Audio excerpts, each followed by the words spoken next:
Hello everyone, welcome to education enhancement. आज के इस सेशन में हम amplitude, time period and frequency of vibration के बारे में बात करने जा रहे हैं। तो चलिए आज का सेशन स्टार्ट करते हैं। Vibration, A repeated back and fourth motion is called vibration. Back and fourth motion जो रिपीटेडली हो रही हो उसको हम वाइब्रेशन कहते हैं। When an object moves back and forth continuously, we say that it is making vibration. जब भी कोई object back and fourth motion कर रहा हो कंटिन्यूसली, ठीक है, फॉरवर्ड एंड बैकवर्ड मोशन कर रहा हो कंटिन्यूसली, या टू एंड फ्रो मोशन कर रहा हो कंटिन्यूसली, तो हम बोलते हैं कि जो ये ऑब्जेक्ट हैं ये वाइब्रेशन कर रहा है। ये जो ऑब्जेक्ट हैं ये एक वाइब्रेटिंग बॉडी है। When a swing moves back and forth repeatedly, we say that swing is making vibration or oscillation. अगर हम स्विंग की बात करें, जिसको हम झूला भी कहते हैं, अगर ये झूला कंटिन्यूसली फॉरवर्ड जाता है, फिर बैकवर्ड जाता है, फिर से फॉरवर्ड जाता है और फिर से बैकवर्ड जाता है, तो हम बोलते हैं कि जो ये स्विंग है ये वाइब्रेशन कर रहा है। ठीक है, या अगर बैक एंड फोर्थ मोशन कर रहा हो या टू एंड फ्रो मोशन कर रहा हो तो हम क्या बोलते हैं, ये जो स्विंग है ये वाइब्रेशन कर रहा है या ऑसिलेशन कर रहा है। हायर क्लासेस में आप देखोगे कि ऑसिलेशन और वाइब्रेशन में क्या डिफरेंस है, लेकिन यहाँ पर आप ये याद रखिएगा कि जो ये वाइब्रेशन और ऑसिलेशन है ये सेम है। ठीक है। A simple pendulum can be made by tying about the 1 meter long thread from a small metal ball and suspending it from a height. हम एक सिंपल पेंडुलम को बना सकते हैं। इसके लिए हमें एक मीटर लॉन्ग थ्रेड चाहिए होगा, उसको हमें एक मेटल बॉल के साथ टाई करना है, ठीक है, अटैच करना है या बांधना है, और फिर उस मेटल बॉल को हमें सस्पेंड करना है फ्रॉम ए हाइट। ठीक है, जो ये मेटल बॉल है इसको हम बॉब बोलते हैं। जब ये पेंडुलम या जब ये बॉब रेस्ट पे होगा, एक ही जगह पे होगा, तो इसकी पोजीशन को हम नॉर्मल पोजीशन या सेंट्रल पोजीशन कहते हैं। ठीक है। If we displace the bob of pendulum to the left side to position B and then release it, it will start vibrating और oscillating like a swing between position B and C. लेकिन अगर हम इस Bob को left side की ओर ले जाएंगे position B तक और फिर इसको रिलीज करेंगे तो ये वाइब्रेट करना शुरू हो जाएगा, ये ऑसिलेट करना शुरू हो जाएगा एक झूले की तरह पोजीशन बी और सी के बीच में। क्या होगा, बॉब पहले पोजीशन बी से पोजीशन सी तक जाएगा, उसके बाद ये वापस पोजीशन बी तक आएगा और फिर से ये पोजीशन बी से पोजीशन सी तक जाएगा और सी से बी तक वापस आएगा। इस मोशन को हम बैक एंड फोर्थ मोशन कहते हैं और इस मोशन की वजह से ये जो पेंडुलम है या जो ये बॉब है ये वाइब्रेट कर रहा है। The pendulum bob is vibrating और oscillating between position B and C. तो जो ये पेंडुलम का बॉब है ये वाइब्रेट कर रहा है या ऑसिलेट कर रहा है बी और सी पोजीशन के बीच में। The position A of bob is called central position and the position B and C are called the extreme position of the bob. जो ये पोजीशन A है बॉब की, जैसे कि आप स्क्रीन पे देख पा रहे होंगे, इसको हम सेंट्रल पोजीशन कहते हैं।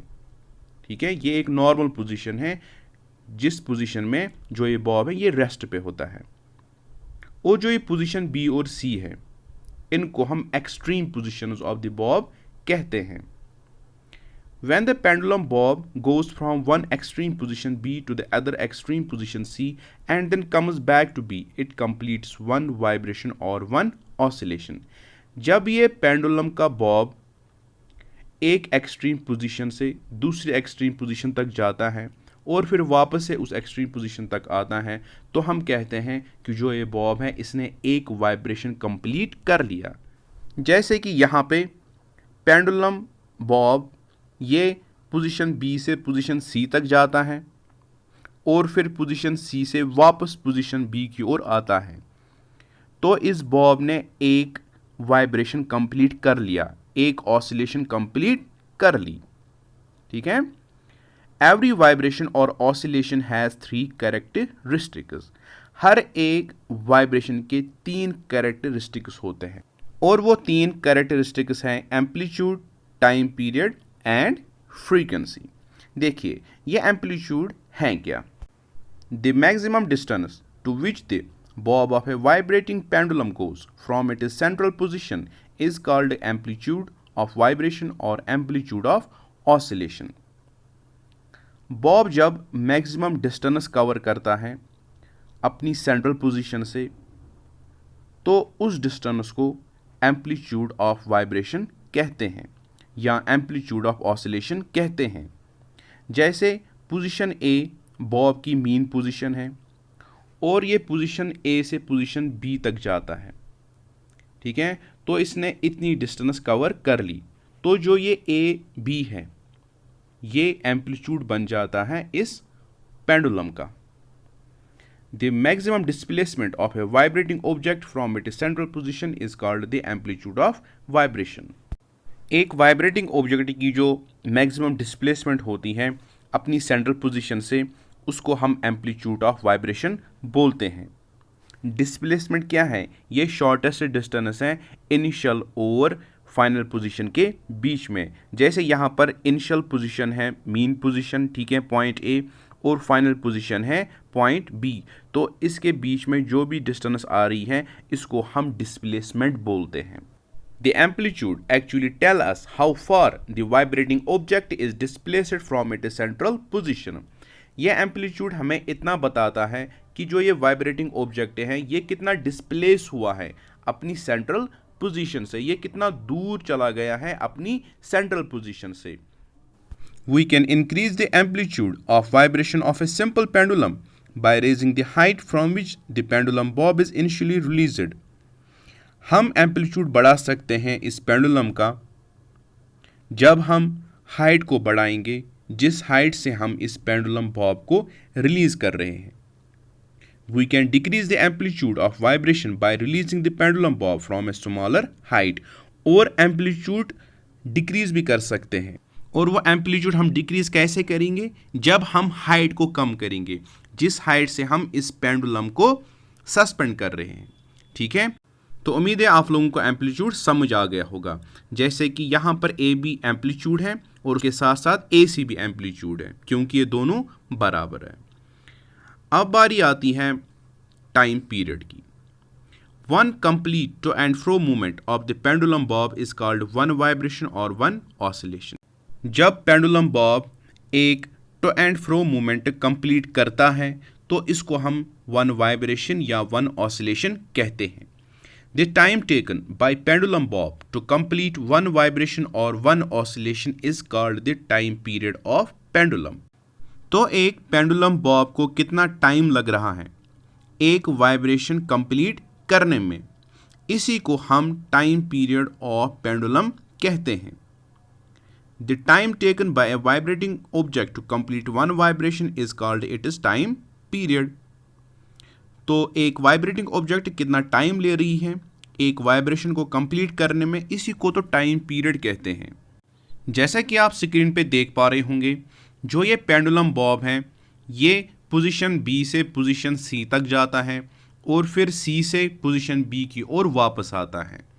तो इस पेंडुलम बॉब ने एक वाइब्रेशन कंप्लीट कर ली, तो इसको कितना टाइम लगा पोजीशन बी से पोजीशन सी तक जाने में और फिर सी से पोजीशन बी तक वापस आने में, इसी को हम टाइम पीरियड बोलते हैं।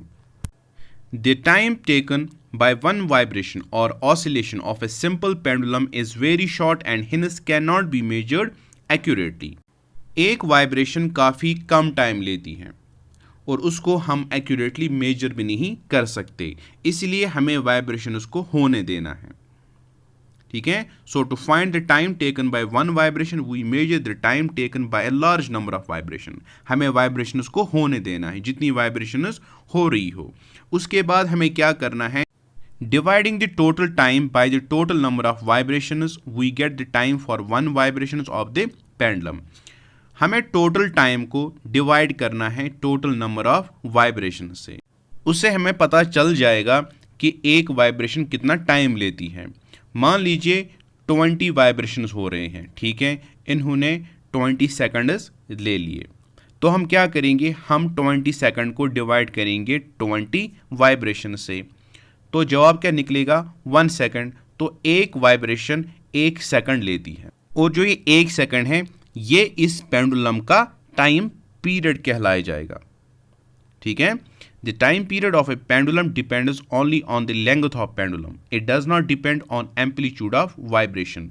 जो इस पेंडुलम का टाइम पीरियड है ये डिपेंड करता है कि जो ये पेंडुलम है इसकी लेंथ कितनी है। जितनी ज़्यादा लेंथ होगी उतना ही ज़्यादा टाइम पीरियड होगा, लेकिन जो ये टाइम पीरियड है ये एम्पलीट्यूड पे डिपेंड नहीं करता, ठीक है। तो चलिए अब हम फ्रीक्वेंसी के बारे में पढ़ते हैं। द नंबर ऑफ वाइब्रेशंस और oscillations made in 1 second is called the frequency of vibration. 1 second में कितनी वाइब्रेशंस होती है या कितनी ऑसिलेशंस होती है, इसको हम फ्रीक्वेंसी बोलते हैं।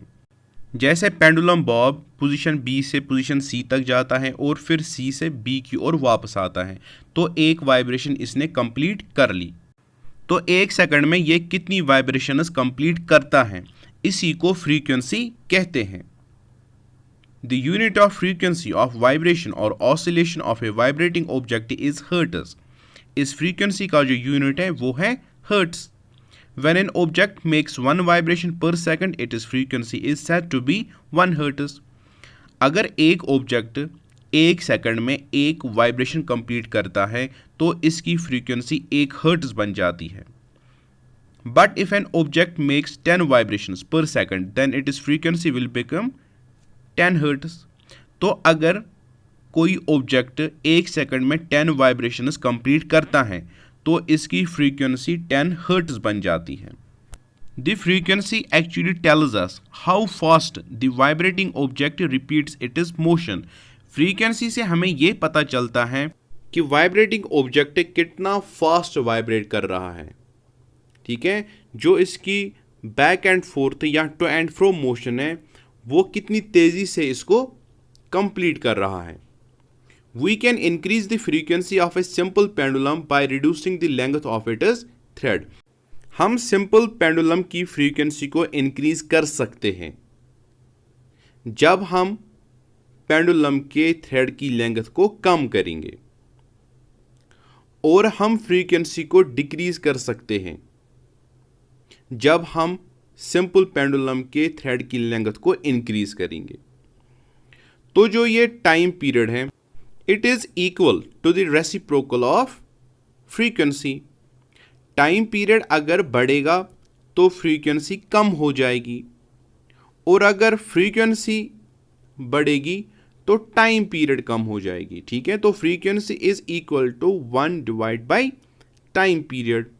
तो देखिए अब जैसे कि हमने पढ़ा है कि जो साउंड है ये वेव फॉर्म में ट्रेवल करती है, ठीक है। जैसे हमें पता है कि वाइब्रेशन हम किसको बोलते हैं, बैक एंड फोर्थ मोशन को। तो जो ये वेव है ये भी तो बैक एंड फोर्थ मोशन कर रही है, तो इस साउंड वेव को हम वाइब्रेशन भी कहते हैं। जब हमने एम्पलीट्यूड के बारे में पढ़ा हमने ये देखा कि बॉब कितनी डिस्टेंस ट्रैवल कर रहा है अपनी मीन पोजीशन से, उसी को तो एम्पलीट्यूड कहते हैं। तो यहाँ देखिए अब ये जो लाइन है एक्स एक्सिस ये मीन पोजीशन है। इस मीन पोजीशन से ये साउंड वेव कितनी डिस्टेंस ट्रैवल कर रही है, इसी को तो एम्पलीट्यूड कहते हैं। तो ये साउंड वेव का एम्पलीट्यूड बना। ये एम्पलीट्यूड क्रस्ट में भी बनता है और ट्रफ में, क्योंकि दोनों बराबर होते हैं, ठीक है। तो आपने देख लिया साउंड वेव का एम्पलीट्यूड क्या होता है। अब बात करते हैं फ्रीक्वेंसी की। फ्रीक्वेंसी का हमें पता है कि साउंड वेव कितनी ज़्यादा वाइब्रेशन करती है 1 सेकंड में, उसको हम फ्रीक्वेंसी बोलते हैं। तो आप अभी अपने स्क्रीन पे देख पा रहे होंगे कि एक वाइब्रेटिंग बॉडी कितने वाइब्रेशंस 1 सेकंड में कंप्लीट कर रही है और दूसरी बॉडी कितने वाइब्रेशंस 1 सेकंड में कंप्लीट कर रही है। तो जो पहली बॉडी है इसकी हाई फ्रीक्वेंसी है क्योंकि ये ज़्यादा वाइब्रेशंस 1 सेकंड में कंप्लीट कर रही है, और जो दूसरी बॉडी है इसकी लो फ्रीक्वेंसी है क्योंकि ये कम वाइब्रेशंस 1 सेकंड में कंप्लीट कर रही है। ठीक है, तो आपको साउंड वेव की सूरत में फ्रीक्वेंसी और एम्पलीट्यूड समझ आ गया। अब बात करते हैं वेव लेंथ की। Wave length is the distance between two successive crusts और टू सक्सेसिव ट्रफल्स। जैसे कि यहां पर दो क्रस्ट्स हैं, इनके दरमियान जो डिस्टेंस है उसको वेव लेंथ कहते हैं। यहाँ जो ये ट्रफस हैं, इन दो ट्रफस के दरमियान जो डिस्टेंस है इसको भी वेव लेंथ कहते हैं। तो जो ये हाई फ्रीक्वेंसी वेव है इसकी शॉर्टर वेव लेंथ होती है, और जो ये लो फ्रीक्वेंसी वेव है इसकी लॉन्ग वेव लेंथ होती है, जैसे कि आप अभी स्क्रीन पे देख पा रहे होंगे। तो उम्मीद है आप लोगों को आज का सेशन काफ़ी पसंद आया होगा और आप लोगों ने ये सारी चीज़ें याद रखी होगी।